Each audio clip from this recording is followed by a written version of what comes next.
Well, hello, everybody, and welcome to another edition, our final edition of Saints minicamp. Time off about to come for the New Orleans Saints as they get ready for training camp, which is just 6 weeks away. I'm Jim Derry along with my friend Jeff Duncan, and we're here to talk about what has happened this week. Saints have wrapped up minicamp. And before we get you started, we thank our sponsor, Tulane Doctors, and a reminder that today's coverage of the Saints minicamp is sponsored by Tulane Doctors, proudly bringing the future of medicine to New Orleans every day. Find your doctor at TulaneDoctors.com. Dunk, what is going on this afternoon? Well, summer's here, right? So, minicamp just wrapped up. We had 3 days out at Saints Complex. It was really good. A lot of good work, I thought, and a lot of positive vibes. I was just telling Patrick off the air before we came on. I'm actually changing my column for the weekend because there's just been such optimism out there. And this is obviously the time of year when you get that in the NFL. I mean, everybody's undefeated.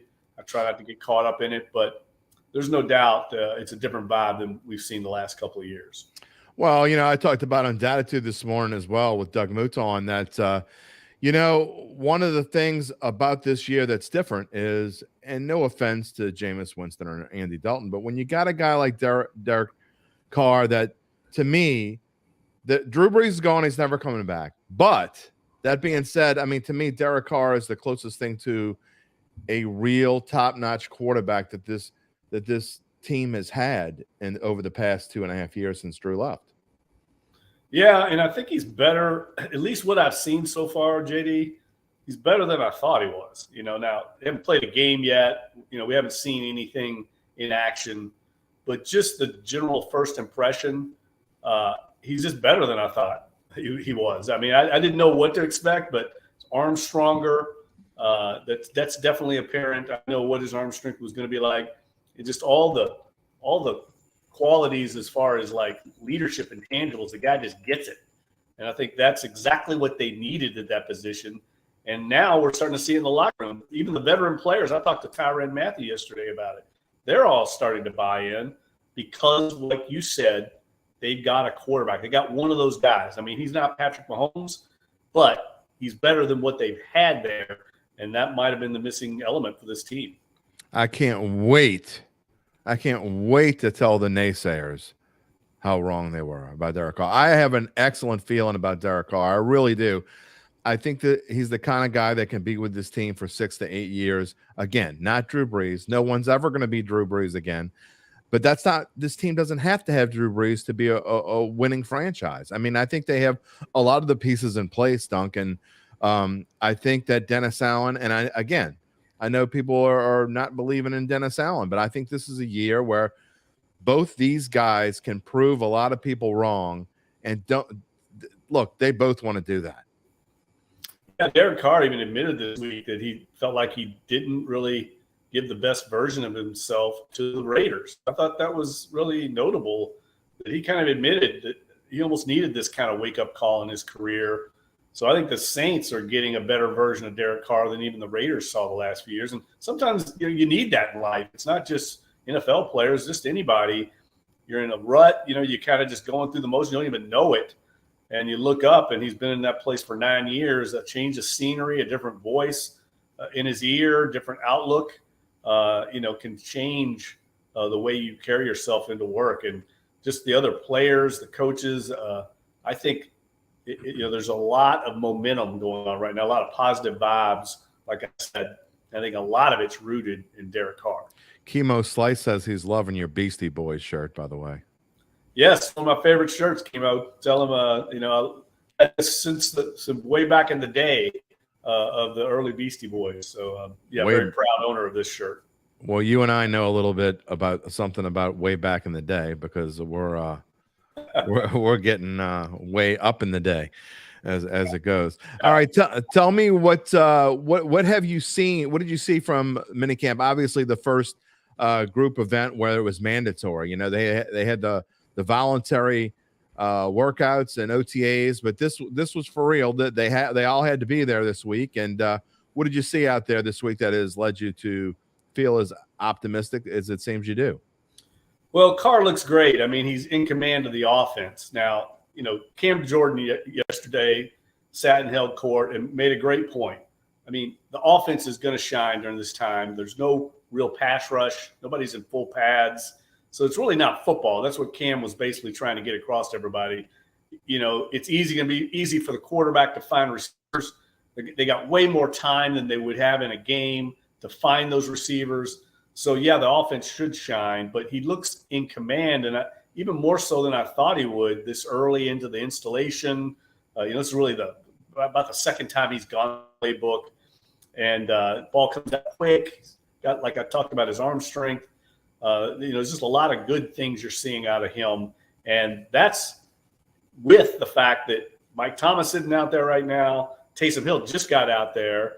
Alvin Kamara just got out there, and two of his starting offensive linemen, Cesar Ruiz and Trevor Penning, aren't out there. So you start to see the potential there, right? I mean, this really take off when all these pieces get in place offensively. Defensively, I think they have better depth than they've had in a while, especially in the secondary. So they're going to have some tough cuts there. But we just don't know yet. The Achilles heel I see could be the defensive line. And it's almost impossible to evaluate them right now because of what we said. It's non-contact. All the things that you look for in pass rush and run stopping, it really isn't being displayed right now. So it's hard to really evaluate, this team in full until we get to training camp. I want to go back to the offensive side of the ball, and people have been raving over Chris Olave, and obviously, like you said, it's hard to tell as much because they're going to be open. They're not covering them like they will cover. They're not hitting. But people have been raving over Olave and the fact that he could be primed to have a breakout kind of sophomore season. Well, what I think's evident, JD, is he's formed a very quick connection with Derek Carr. There's a trust level there that's happened almost immediately, and I think that's a positive sign. Forget all the hype of what's happening during the camp and who's catching balls. Like, it's more about the osmosis like reads between the quarterback and the receiver, and them being on the same page. And we're seeing that early. And that's important because Derek Carr is going to obviously go to Chris Olave a lot during the season. So that connection, and he's going to have to develop that same kind of connection with Michael Thomas on the other side. So, and they're using Olave a lot of different places. He's a smart guy. He's taking that next step that you'd expect from a guy in his second year. One thing that Doug brought up on Dat this morning, and I guess, I mean, I don't necessarily 100% agree with him, but I see his point is, if you can't assume that Michael Thomas is going to be healthy. You hope he is. It looks like he's going to be. It looks like he's excited about the prospect of what this season could become and what this team can become under Derek Carr. But if he isn't, you do worry a little bit about the wide receiver depth. They bring in Kiki Qt yesterday, who was a former starter for the Texans. But are you concerned about the depth at receiver? Not at all. No, I think they're fine there. I mean, there's a lot riding on Mike Thomas. We know that. But look, he knows that. I mean, we're going to get the best version of Michael Thomas this year. He's on a 1-year contract. He took a huge pay cut. This is a big crossroads part of a season for him in his career. He's got to produce this. What is he, 30 years old, right? Right. And he's 30 years old. Not a lot of guys produce at that position into their 30s. But the way he plays, I do think it's a little different. You're not judging. I mean, he's more of a possession receiver. He's never been a fast guy. That's not his strength. His strength's making competitive catches, using his physicality against DBs, and he can still do that, I think, as long as he stays healthy. So it's not about speed with him. That's not his game. But I do think what we're seeing of him on and off the field should be expected because he has to be on his best behavior if he wants to get paid again a second time in this league, whether it's with the Saints or another team. And what Mike Thomas is exactly what this team needs. I mean, you got the burner. Olave can do a bunch of different things. Shaheed, assuming he's healthy, obviously is the burner, the old Devery Henderson type, right? Man, if Mike Thomas comes back and is half of his former self and can be that big-time possession receiver, man, this passing game looks like it could be as good as any other in the league. Yeah, I think, what we saw from Mike Thomas early last year, that Atlanta game was a prime example. He just made some of the big plays when they needed him, right? He caught the big go-ahead touchdown at the end, in tight coverage against a good corner and A.J. Terrell. So, that's what he brings to the table that they really haven't had But I think they've got some decent veteran depth there. You know, Brian Edwards, you mentioned Kute. Lynn Bowden's a talented guy. He's had a little bit of a checkered career, but no one's ever doubted his talent. There's a lot of pieces there. And look, I think a guy that people don't want to sleep on here is Kirk Merritt. I mean, he's a guy not only talked about, but he's a talented athlete. And I'm not sure they know exactly where he's going to end up. I think he's going to probably end up at running back. But, man, this is a guy you get on the field, I think, and he can run after the catch as well as anybody on the team. There's a lot more options, I think. And Derek Carr is the kind of guy that can exploit those options more so than what they've had there before. They've been talking about Kirk Merritt for a couple of years now, as he's been kind of like a shining spot in a couple of preseasons now. The pride of Destrehan High School, by the way. Yes. So if you can get a local guy in there and give him a real chance, that'd be a really good thing. Before I go on, I want to remind you once again, today's coverage of the Saints minicamp is sponsored by Tulane Doctors. You know that because it's on your screen.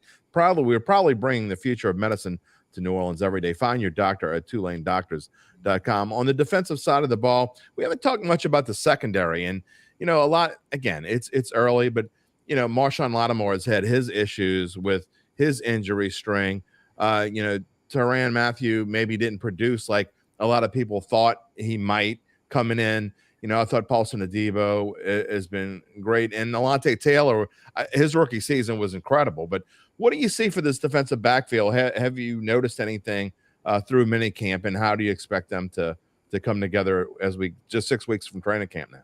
Well, I think the biggest competition position battle on the team is at the spot opposite Marshawn Lattimore, the left corner spot where Paulson Adebo and Alante Taylor are pretty much going to take this competition for the starting job, I bet, deep into camp. Both of them are alternating with the first team offense. Taylor's also seeing a lot of work in the slot. So if Adebo were to win that job, it wouldn't shock me to see Taylor become the starter there in the slot. Right now, Bradley Roby's man in that spot. But they got a lot of versatility in the secondary. That's a big thing for Joe Woods, the new defensive coordinator. Marcus Robertson, the new secondary coach, talked about that as well. You want guys that can play multiple positions. And I'm writing about it soon for our paper is, they got to get more takeaways. I mean, historically, last year, JD, I don't think people 100%. Realize it. They had the fewest takeaways in the history of the franchise, 14. Yeah. I mean, that's unheard of. I think they had, 7 interceptions. Just think about that. And I think 3 of those came in the last couple of games. So that's a little skewed. I think they only had 3 going into the Cleveland Browns game when I think Mathieu intercepted Deshaun Watson. I think they had 2 picks in that game, if I remember correctly. But, so if you think about that, 3 of them coming in the last few games there, you only have 3 or 4 going into week 14. That's got to change. Yeah. I mean, if you just put it in perspective, the Super Bowl year, Darren Sharper had 9 picks by himself. Yeah. Returned 3 of them for touchdowns. Yeah. So, that shows you the difference in a great season and about a 500 season. I think that turns around this year, no doubt about it. It's kind of almost an anomaly last year. It was so low. They've been consistently averaging in the low 20s. So out of nowhere, they get a 14. I think just out of sheer regression to the mean, they'll get back closer to 20. And Dennis Allen's made a really good point.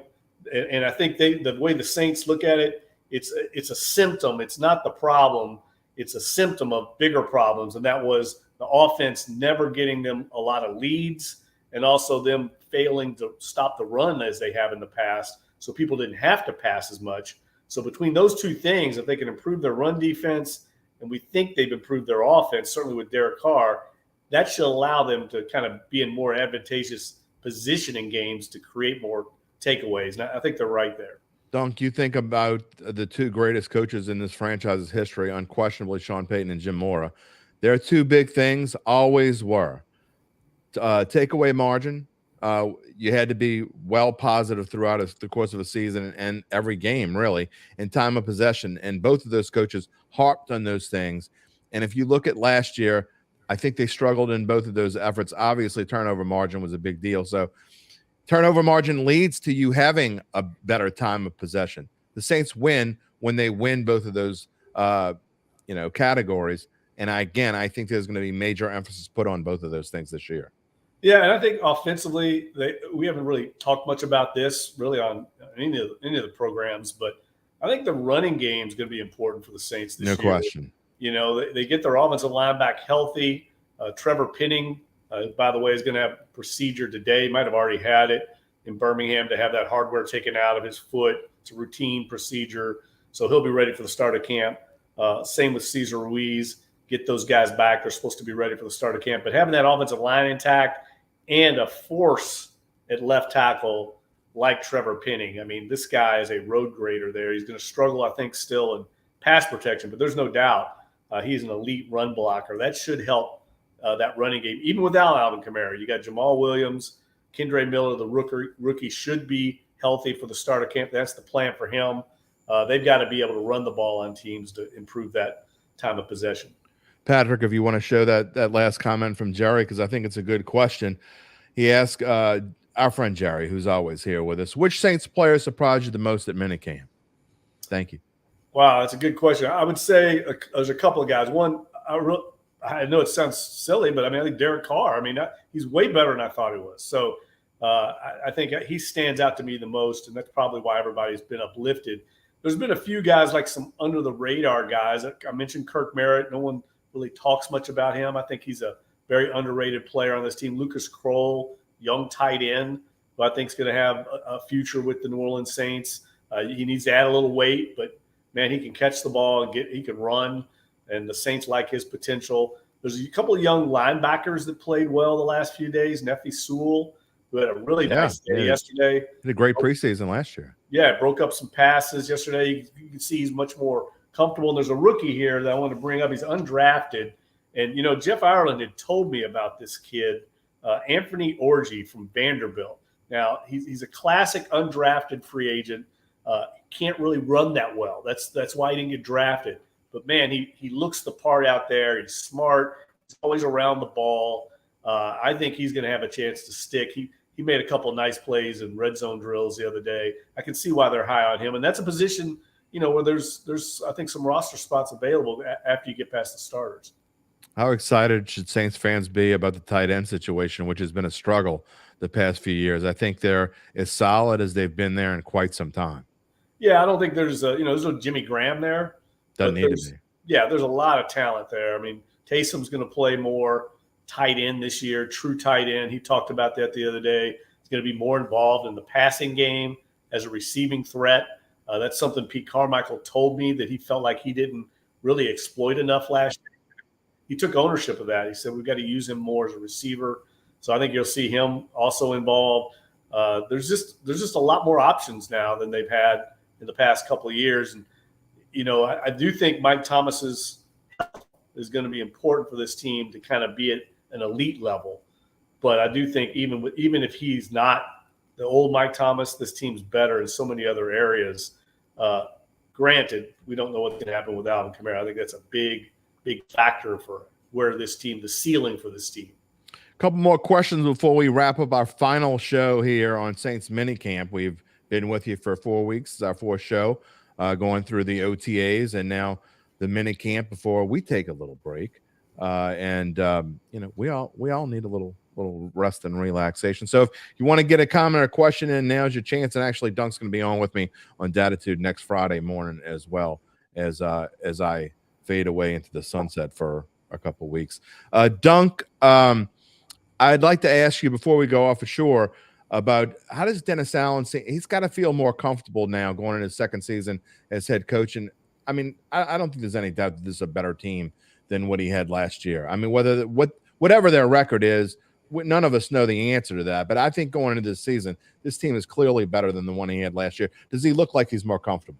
Yeah, no question. More confident. I think more relaxed. He turned over the defensive coaching staff. There was a little bit of dysfunction there in the coaching staff that he didn't feel good about. They weren't really his guys. And he's brought in a bunch of his guys now in defense. Dennis Allen runs the defense, so it's going to be what he wants to run there. But I think he's more confident and comfortable because of that. He feels like this has become more of his team. And having Derek Carr quarterback, I don't think you can emphasize enough what that means. This is a guy he drafted with the Raiders. He knows very well, and I think he feels like they've at least got an answer there at that position that they haven't had since he's been here. I got to say, for everyone on this team, if you put all the people together, I think the person I'm rooting most for is Dennis Allen. He caught, and I was a little hard on him at times during the season on that. But, you start realizing that this was his first time back. He had all kinds of injuries, all things bad that could happen to him did. The quarterback situation wasn't nearly solid like it should have been, I guess. And to follow in Sean Payton's footsteps is just a tough thing to do. And so I really think I'm rooting for Dennis Allen more than I'm rooting for just about anyone else wearing black and gold. Well, I can tell you somebody else rooting for him. That's Mickey Loomis, because Mickey Loomis hired him, and he wants him to be very successful. I know I've had conversations with Mickey about that. They put a lot into this season for them to be successful. They've spent a lot of money in free agency. They've renegotiated a lot of hard work, renegotiating contracts, kind of turning over the roster, allowing him to make some difficult decisions on the coaching staff. There's been a lot of turnover here. And even for an organization that prides itself on stability, I mean, Taysom Hill talked about the other day, he feels like they're just now kind of getting back to normal that hadn't been there the last 2 years. So I think there's no question Dennis Allen knows that the last 2 years, especially his first season, it's not been good enough, not to the standards that they expect in New Orleans. They've kind of gone all in.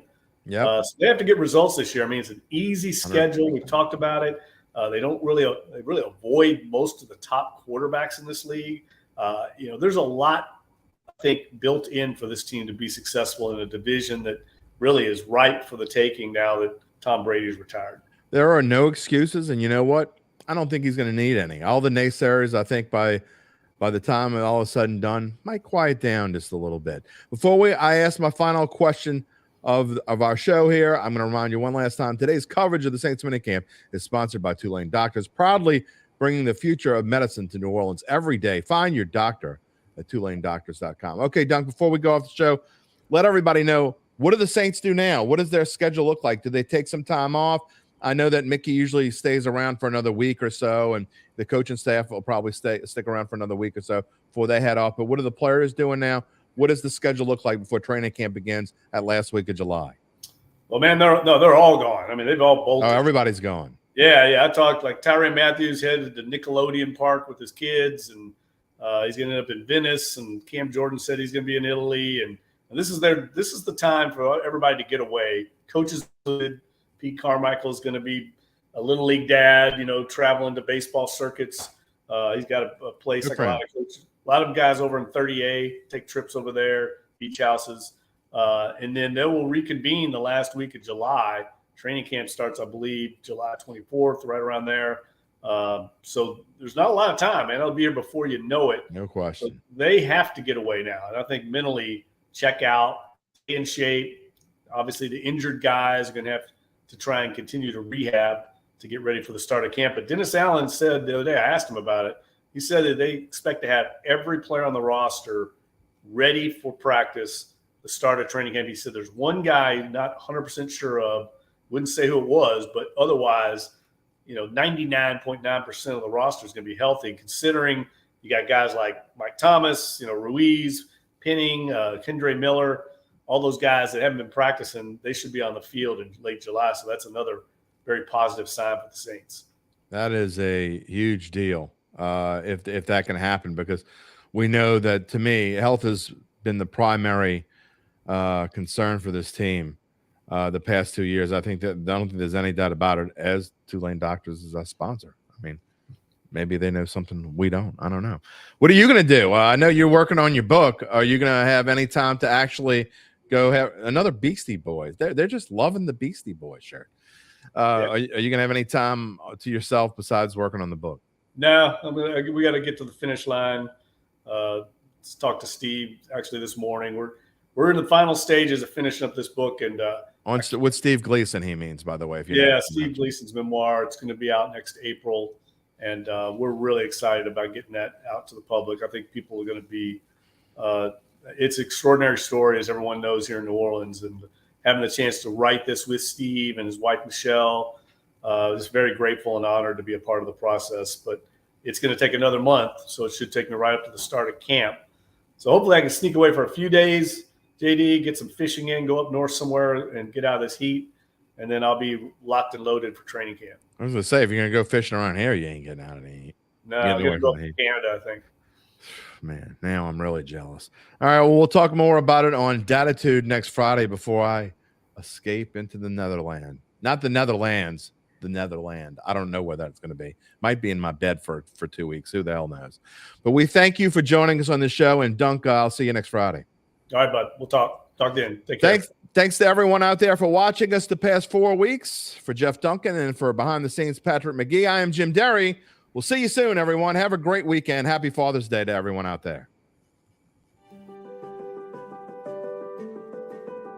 We are Tulane doctors. Physicians and scientists working side by side to advance academic medicine, develop state-of-the-art medical treatments, and provide inspired patient care throughout the Gulf South. Tulane doctors, the future of medicine is here.